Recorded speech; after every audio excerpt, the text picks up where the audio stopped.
वर्षा को नहीं पुणी बड़ अपडेट मौसमी वायु प्रभाव राज्य तथ्य देश में अनेक स्थान में जारी रही। आगामी 30 तारीख पर्यंत दिल्ली और जम्मू काश्मीर मुंबई और आसाम मेघालय ओडिशा प्रदेश मध्य आदि राज्य में प्रबल वर्षा हेबा नहीं भारतीय पाणीपाग विभाग पक्षर सतर्क सूचना जारी करा जाइछि। तेबे वर्षा समय पाणीपाग विभाग पक्षर केतेक स्थान येलो अलर्ट जारी करा जाइछि।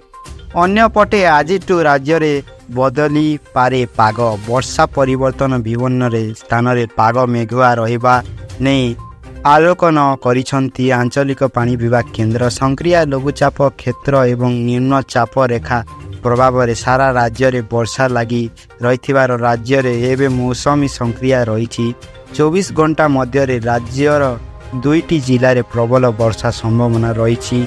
एथिपाई झारसुगुड़ा और सुंदरगढ़ येलो अलर्ट जारी करा जाइछि। तेबे कालिटू विशेष वर्षा न थिबा आलोकन करिसंती पानी विभाग केन्द्र।